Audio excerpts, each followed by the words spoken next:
എറണാകുളത്തെ cent Mary's cathedral basilica വിശ്വാസികൾക്ക് അങ്ങനെ പെട്ടെന്നൊന്നും മറക്കാൻ സാധിക്കില്ല. കാരണം അത്ര നല്ല കാര്യങ്ങളല്ല കഴിഞ്ഞ കുറച്ചു കാലമായി അവിടെ അരങ്ങേറി വന്നത്. അടച്ചിട്ട ബസിലിക്ക തുറന്നത് മറ്റാരുമല്ല, ഏറ്റവും പുതിയ അഡ്മിനിസ്ട്രേറ്ററായി നിയോഗിക്കപ്പെട്ട ഫാദർ തരിയഞ്ഞാളിയത്തിൻ്റെ നേതൃത്വത്തിൽ തന്നെയാണ്. വിശ്വാസികൾക്കായി തരിയഞ്ഞാളിയത്തിൻ്റെ ഒരു സ്നേഹം നിറഞ്ഞ ഒരു അറിയിപ്പുണ്ട്. ബസിലിക്ക ഇടവക അംഗങ്ങൾ അറിയാൻ വേണ്ടിയിട്ടാണ്, ചില കാര്യങ്ങൾക്ക് വ്യക്തത വരുത്താനാണ് ആ കുറിപ്പ്. ആരും ഒരിടത്തും ഒന്നും പൂട്ടിയിട്ടിട്ടുമില്ല. വത്തിക്കാൻ ഇടപെട്ട് നിയമിച്ച കൈക്കാർ ബസിലിക്കയിൽ തന്നെയുണ്ട്. ആരും ആരെയും പേടിച്ച് ഒളിച്ചോടിയിട്ടുമില്ല. അതുകൊണ്ട് വിമതരുടെ ഒരു പ്രചരണങ്ങളിലും വിശ്വാസികൾ വീണു പോകരുത് എന്നാണ് അഡ്മിനിസ്ട്രേറ്റർ ഫാദർ തരിയഞ്ഞാളിയത്തിൻ്റെ വ്യക്തമായ അറിയിപ്പ്. ബസിലിക്കയിലെ പുതിയ കൈക്കാരന്മാരായി ഹൈക്കോടതിയിലെ പ്രഗത്ഭനായ സീനിയർ അഡ്വക്കേറ്റും ദീർഘനാളായി ഇടവകയിലെ സജീവ പ്രവർത്തകനുമായ അഡ്വക്കേറ്റ് ജോയ് ജോർജ് വെട്ടിക്കലിനെയും ഇടവകയിലെ സജീവ പ്രവർത്തകനായിരുന്ന ജോയൽ ഡബ്ല്യു മേനാച്ചേരിയെയും മറ്റൊരുമല്ല അപ്പസ്തോലിക് അഡ്മിനിസ്ട്രേറ്ററായിരുന്ന പിതാവ് ബോസ്കോ പുത്തൂരാണ് നിയമിച്ചത്. അവർ ബസിലിക്കയിലെ ഓഫീസ് പൂട്ടി എവിടെയും പോയിട്ടുമില്ല, പോലീസിനെ കണ്ട് ഓടിയിട്ടുമില്ല. അങ്ങനെ പറഞ്ഞ് വിമതർ മറ്റൊരു പ്രചരണം അഴിച്ചുവിടാൻ നോക്കുകയും വേണ്ട എന്നാണിപ്പോൾ അധികൃതരുടെ നിലപാട്. പള്ളിയുമായി ബന്ധപ്പെട്ട് കൈക്കാരുടെ മറ്റെന്തെങ്കിലും സേവനം ആവശ്യമുള്ളവർ അവരുടെ മൊബൈൽ നമ്പറിൽ ബന്ധപ്പെട്ടാൽ മതിയാകുമെന്ന് പറഞ്ഞ് അവരുടെ മൊബൈൽ നമ്പർ വരെ വ്യക്തമാക്കിയിട്ടുണ്ട്. 2025 ജനുവരി 7-ാം തീയതി പരിശുദ്ധ മദ്ഹബയുടെ മുന്നിൽ വെച്ച് വിശുദ്ധ ഗ്രന്ഥം സാക്ഷിയാക്കി അവർ നിയമാനുസൃതം സത്യപ്രതിജ്ഞ ചെയ്ത് ഉത്തരവാദിത്തം ഏറ്റെടുത്തതാണ്. അപ്പോൾ മുതൽ ബാങ്ക് ഇടപാടുകളും അതുപോലുള്ള ഔദ്യോഗിക കാര്യങ്ങളും അവർ നിർവഹിച്ചു വരുന്നുണ്ട് ഈ രണ്ടുപേരും. ഇതാണ് ഫാദർ തരിയഞ്ഞാളിയത്ത് അറിയിക്കുന്നത് വിശ്വാസികളെ. ഇതിന് കാരണമുണ്ട്. കൈക്കാരന്മാർ ഭയന്ന് ബസിലിക്ക വിട്ട് ഓടിപ്പോയി എന്നാണ് വിമതരുടെ ഏറ്റവും പുതിയ പ്രചാരണം.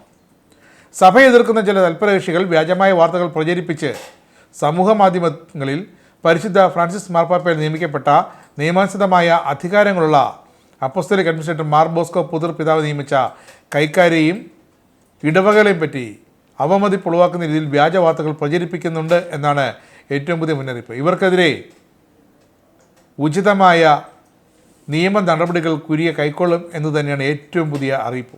അതുകൊണ്ട് തന്നെ ഇടവകങ്ങൾ ഇത്തരം വ്യാജന്മാരുടെ കെണികളിൽ ചെന്ന് വീഴരുതെന്നും അറിയിപ്പുണ്ട്. അഭിവന്ദ്യ പിതാവ് കൈക്കാരന്മാരെ നിയമിച്ച കൽപ്പനയും സത്യപ്രതിജ്ഞ ചെയ്ത് ഉത്തരവാദിത്തം ഏറ്റെടുത്തതും കഴിഞ്ഞ 12-13 തീയതികളിൽ അവർ അവരുടെ ഓഫീസുകളിൽ ഇരുന്ന് തങ്ങളുടെ കടമകൾ നിർവഹിക്കുന്നതുമൊക്കെ ഏതാനും ചിത്രങ്ങളും വിശ്വാസികളുടെ അറിവിലേക്കായി ഫാദർ തരിയഞ്ഞാളിയത്ത് പോസ്റ്റ് ചെയ്തിട്ടുണ്ട്. അതുവരെ എത്തി കാര്യങ്ങൾ. ബസിലിക്കയിൽ ഇടവകയ്ക്കുള്ളിൽ എന്തെങ്കിലും ഒരു കാര്യം അവിടുത്തെ ചുമതലപ്പെട്ടവർ അവിടെ ഉണ്ട്, ബസിലിക്കയൊന്നും പൂട്ടിയിട്ടിട്ടില്ല എന്ന് വിശ്വാസികളെ അറിയിക്കണമെങ്കിൽ ഇപ്പോൾ സമൂഹ മാധ്യമത്തിൽ അവർ ഇരുന്ന് ജോലി ചെയ്യുന്ന ചിത്രം പോസ്റ്റ് ചെയ്യേണ്ട വരെ ഗതികേട്ടിലെത്തിയിരിക്കുന്നു എറണാകുളം അങ്കമാലി അതിരൂപതയിലെ കുരിയ. അതിന് കാരണം വിമതരും അവരുടെ ഒരിക്കലും അവസാനിക്കാത്ത വ്യാജ പ്രചരണങ്ങളും തന്നെയാണ്. രൂപതയ്ക്കുള്ളിൽ ബസിലിക്കയിലൊക്കെ എന്ത് നല്ലൊരു കാര്യം സംഭവിക്കാൻ പോയാലും ഉടൻ അതിനു മുമ്പേ തന്നെ പ്രചരണവുമായി വിമതർ രംഗത്തിറങ്ങുന്നത് പുതിയ കാര്യമൊന്നുമല്ല. പക്ഷേ ഇവിടെ തീർത്തും അരോചകമാണ് പല നടപടികളും.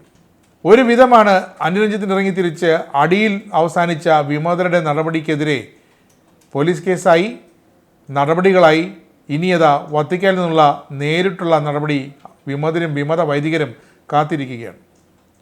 വിമത വിശ്വാസികൾക്കെതിരെ വത്തിക്കാന് നടപടിയെടുക്കാൻ തൽക്കാലം സാധിക്കില്ലെങ്കിലും പട്ടം നേടി അച്ഛന്മാരായി മാറിയ വിമത വൈദികർക്കെതിരെ നടപടി കൃത്യമായി ഉണ്ടാകും. അത് വളരെ വ്യക്തമായ നടപടി, നിയമ നടപടികൾ തന്നെയാകും. എന്തായാലും തീർത്തും ഗതികേടിലാണ് ഇപ്പോൾ അങ്കമാലി അതിരൂപത. കാരണം എന്തെങ്കിലും ഒരു സംഭവം അത് വ്യാജമാണെന്ന് അറിയിക്കാൻ അവിടെ ജോലി ചെയ്യുന്നവരുടെയും ബസിലിക്കയിലെ ഉത്തരവാദിത്തപ്പെട്ട പിതാക്കന്മാരുടെയും ഒക്കെ ചിത്രങ്ങൾ വരെ സമൂഹ മാധ്യമങ്ങളിൽ പോസ്റ്റ് ചെയ്യേണ്ട ഗതികേട്ടിലായിരിക്കുന്നു ഇപ്പോഴത്തെ രൂപതയും കുരിയയും. അതുകൊണ്ട് തന്നെയാണ് അഡ്മിനിസ്ട്രേറ്ററായ ഫാദർ തരിയഞ്ഞാളിയത്ത് വ്യക്തമായി പറയുന്നത്, ദയവ് ചെയ്ത് വിമതരുടെ ഒരു പ്രചരണത്തിന് ചെന്ന് വിടരുത്. വിമതർ എന്ത് പറഞ്ഞാലും അത് വിശ്വാസികളുടെ മാനസിക ആരോഗ്യത്തിന് ഹാനികരമാകുന്ന കാര്യങ്ങൾ തന്നെയാണ് അവർ പറയുന്നത്. അതുകൊണ്ട് ഒന്നിലും ചെന്ന് വീഴരുതെന്ന്.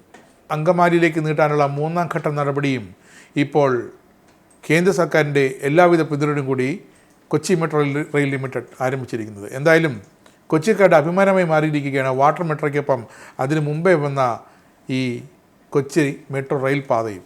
നിങ്ങൾക്കും ആനന്ദ മീഡിയയുടെ പ്രേക്ഷകരിൽ ഒരാളാകണ്ടേ? യൂറോപ്പിലും US-ലും ആഫ്രിക്കയിലും അടക്കം പ്രവാസികൾ ഉള്ളയിടങ്ങളിലൊക്കെ ജനപ്രിയ ചാനലുമായി ആനന്ദ് മീഡിയ ഒപ്പമുണ്ട്. ഏഷ്യാനെറ്റ് ഫ്ലവേഴ്സ് അടക്കം നിങ്ങളുടെ വിരൽത്തുമ്പിലെത്തും. ആദ്യം റോക്കു ബോക്സ് സ്വന്തമാക്കുക.